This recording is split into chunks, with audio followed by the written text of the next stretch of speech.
Hi, Kathy Woods here with you, wanting to talk to you about the complete practice of yoga. I'm a yogini. I've been practicing and teaching yoga for about 26 years. I teach here in the Smoky Mountains where I reside, but I also travel nationally and internationally and offer yoga programs. So when I say yoga programs, I want to talk about the complete practice of yoga because again, that's really my passion, is teaching authentic yoga. And over the years I've been teaching, I've seen yoga becoming a little bit westernized, where it's more about the physical aspect of yoga, the athletics of yoga, the fitness of yoga. And the fact is that yoga really is so much more than that in its origins.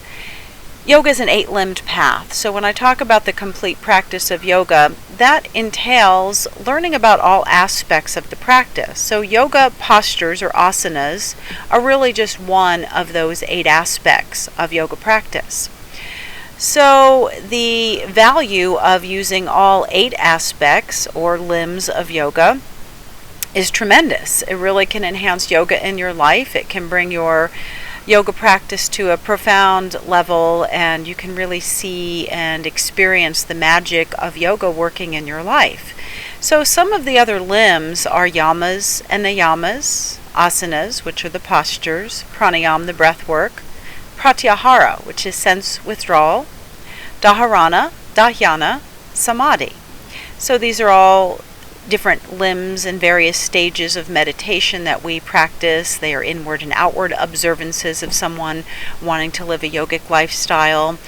And they may sound kind of esoteric, but in the complete practice of yoga, which I'll be leading at Hollyhock September 11th through 14th, I really break it down into very easy to understand, user-friendly terms and make it very accessible for you to take the practice home in all of its limbs and all of its aspects and be able to interweave it into your life, not just on the yoga mat, but into our daily lives.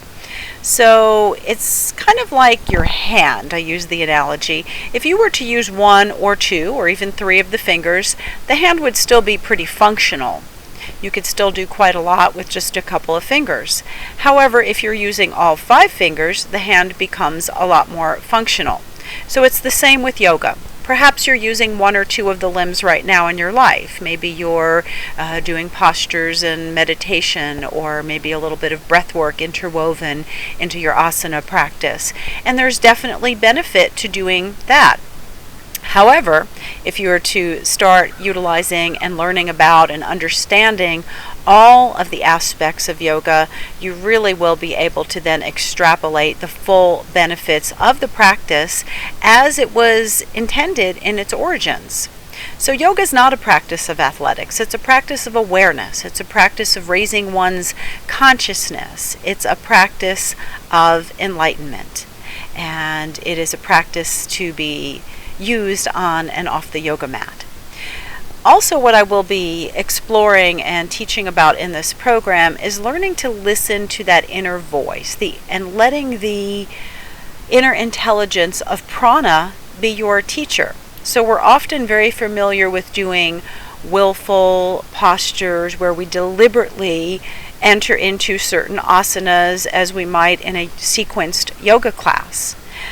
And there is a lot of value to that, and we certainly will be doing that at Hollyhock. I'll be leading some asana classes that interweave the aspects of yoga, the meditative aspect, the breathwork aspect, into the postures practice.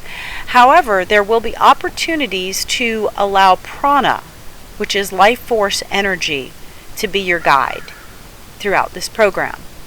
And that's where you can start creating your own personal practice, your own personal sadhana, spiritual practice. And in letting prana be our guide, we listen to that inner voice and we get out of our own way and we allow the inner intelligence of prana, of life force energy, to work through us and guide us into areas of the body, mind, emotion, spirit that need healing or attention in some way. We don't even have to know where those places are.